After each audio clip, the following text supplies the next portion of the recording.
Oh, that's crooked. There we go.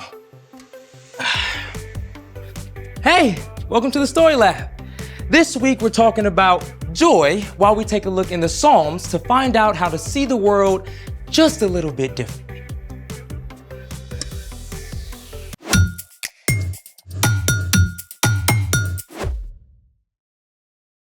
Hey, I'm Carter. And I'm Zeke. We're talking about joy, which is choosing to celebrate what God is doing. So, what's with all this artwork? Just bringing a little nature inside. Well, I see a lot of nature here.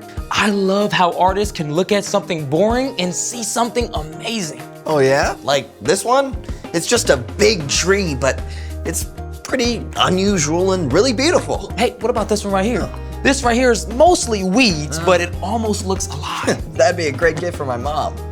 You know, I kind of wish I could see this stuff this way. Like an artist. Actually, I think everyone can see like an artist. And that's why I've invited someone to help us. Come on in, Joe. Hey! Wow. Guys, got a gallery going on in here. Hey, we're so glad you can join us today. Oh, it's so good to be here. You know, I love to help people discover their artistic sides. That's right. You're going to help us create our own paintings today. Oh, wait. Paintings? I've never painted anything before. Yeah, look, don't worry about it. I'll walk you through it. Y'all ready? Let's do it!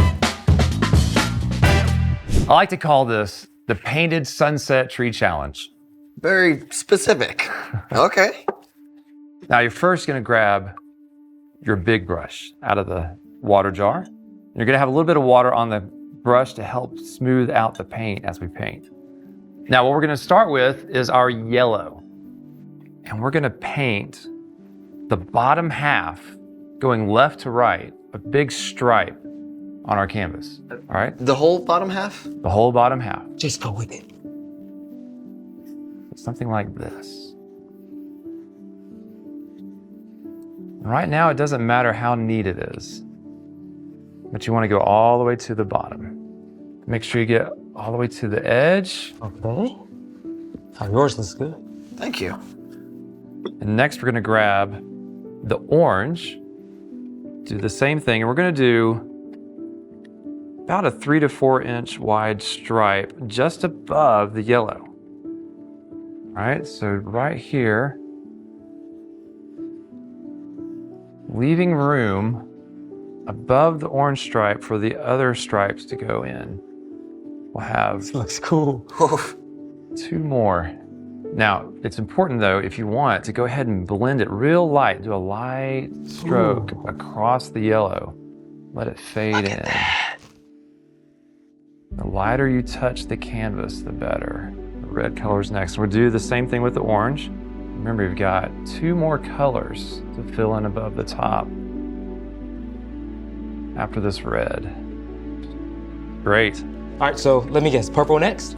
Purple's next. Yes. Got it. And same as before. Do about the same size stripe above the red.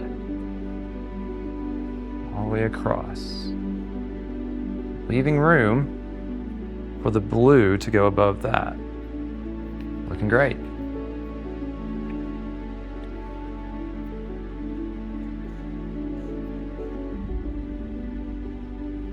One more time, let it lightly blend into the purple stripe below. Nice, very nice. Now for the moment, let's put away the big brush back into the water. And now we're gonna grab the medium-sized brush that's sort of a square. We're gonna grab our black paint. You're gonna make a line. It's about a 1/2 inch to 1 inch thick. It goes right down the middle. When we get almost to the bottom, again about a 1/4 way down. That's a nice tree trunk.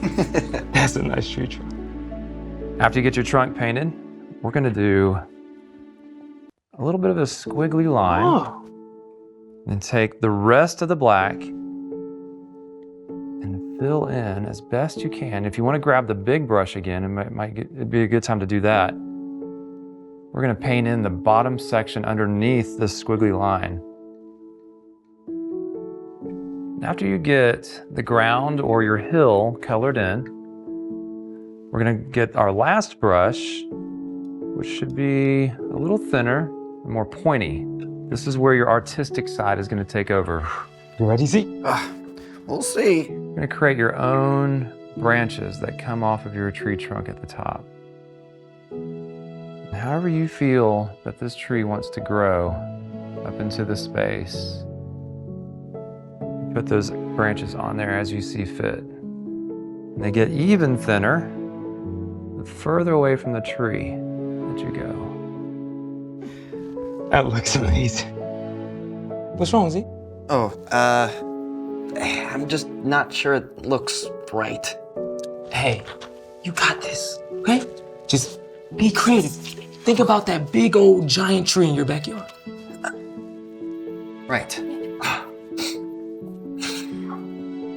Feel free to add in little touches of leaves onto these branches. So little dots. You can use the black if you want, or experiment and try some of the other colors that are on your palette. Joe, yours looks amazing. Oh, thank you very much. Thank you. Wow. Oh yeah, I'm loving it. So you can do as much or as little as you want. You want to make this your own. These are just the basic steps to making this painted sunset tree challenge. Let's see how you guys did. You ready? Yeah, okay. 3, 2, 1.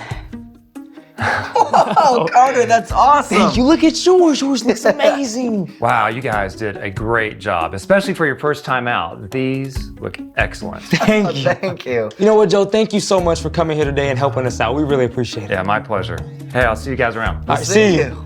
Just think about it. One tree, 3 completely different perspectives. I'm going to look at trees in a whole new way now. Speaking of which, it's time for The story before the story. Today, we're in the book of Psalms. Long before there were high-tech lyric and dance videos for worship, there were the Psalms. For thousands of years, the Psalms were the main songbook of God's people, the Israelites. The individual songs, or psalms, were composed over many years. About half of them were written by King David. Some psalms are songs of praise or thanksgiving to God. Others share wisdom, and many are cries for help in a tough situation. The Psalms speak truth about who we are, who God is, and the incredible world that God created. Which is where our story starts. Take it away. Hey everyone, I'm Brian. We all have days and times when joy seems very far away and very hard to find. But sometimes the best way to discover joy is simply to open your eyes and look around. King David was really good at this. Long before David became king, he was just a shepherd boy. He spent many days and nights alone with only the sheep, and he had all the time in the world to look around him at God's amazing creation. Lord, our Lord, how majestic is your name in the whole earth. You have set your glory in the heavens. David was overwhelmed by the beauty of what God had created, from the tiniest beetle on a blade of grass to vast galaxies spanning the night sky. I think about the heavens. I think about what your fingers have created. I think about the moon and stars that you have set in place. David poured out his heart about these incredible things in songs called Psalms, and today we're taking a look at 3 of them, Psalms 8, 16, and 19. The heavens tell about the glory of God. The skies show that His hands created them. Day after day, they speak about it. Night after night, they make it known. God has set up a tent in the heavens for the sun. The sun is like a great runner who takes delight in running a race. David learned to find joy in all of God's creation around him, and you can do that too. Even if you live in a city instead of the wilderness. Maybe you've seen a flower growing out of a crack in the sidewalk, or smiled when you spotted a curious bird pecking at crumbs. One of the best ways to find joy around you is to just use your senses. They're an amazing gift from God. Maybe not every one of your 5 senses works great, but that doesn't have to stop you from finding joy. Let's start with the easy one. Sight. If you're feeling bored or sad or frustrated, Step outside or look out the window. You might see blue sky that seems to go on forever. Giant puffy clouds, a million green leaves, plucky dandelions poking through cracked pavement, funky looking stones or gravel glittering with fool's gold. There's no end to the beautiful and fascinating things God made for us to enjoy. Now let's move on from eyes to ears. You can find joy in what you hear too. A restless breeze, the patter of raindrops, bird calls, or one of God's most incredible inventions, music. You can also find joy in what you smell. Though, let's be real, smells are not always delightful. No, I'm talking about those awesome scents that can change your mood in a heartbeat. Grandma's cinnamon rolls, the tangy smell of a Christmas tree, wood smoke on crisp fall air, salty sea spray at the ocean, fresh cut grass. Now, don't you wish this was smell-o-vision? Every single one of those scents and thousands more can bring you joy. And let's not forget our fourth sense, touch. A silky, wriggly puppy, sand squishing between your toes, a cozy, weighted blanket. And last but not least, taste. A perfectly juicy orange. Melt in your mouth chocolate. Cold, cold water on a hot day. God has given us countless ways to discover joy through our senses. But as David wrote, we can also find joy when we pay attention to the unique and wonderful people God made. What are human beings that you think about them? What is a son of man that you take care of him? You have made them a little lower than the angels. You placed on them a crown of glory and honor. You made human beings rule over everything your hands created. King David found joy and wonder in the people around him. He was just in awe of the way that God made us each unique and gave us the work of caring for all God made. So when you need a moment of joy, look at the people around you. Your baby sister's laughter. How the library lady smiles when she hands over your books. The way your teacher makes big gestures when he gets excited to help you learn something new. Like David, we can practice paying attention to the world around us, to all the amazing things and people that God created. And when we do that, we start to see that even though life isn't always easy, God is still at work. I keep my eyes always on the Lord. So my heart is glad. Joy is on my tongue. You always show me the path of life. You will fill me with joy when I am with you. When you look around and use your senses to explore everything God created, you'll discover there's always joy to be found. The end. I want to get out there and go for a hike right now. Or sit on the porch with some ice-cold sweet tea and watch the birds. I thought bird watching was for old people. Well, I'm reclaiming it for our generation. Hey, I'm down with birds. So, what's our part in the story? No matter what else is happening in your life, there is always joy to be found, just by looking around and really paying attention. Using your 5 senses. That's one way. One of my teachers had us do this thing if we were worried or stressed. She had us take a deep breath and look around and name 5 things that we could see, 4 things that we could hear, 3 things that we could smell, 2 things that we could touch, and 1 thing that we could taste. That's really awesome. If you're feeling stuck, you can always take a look at one of the Psalms too, as a reminder that God can work good in any situation. Yeah, what was it? You will fill me with joy when I am with you. When we follow Jesus, God sends the Holy Spirit to guide us. Joy is a gift from the Spirit. And paying attention to what's around you is a great way to receive that gift. I think you got it. Is that chocolate chip cookies?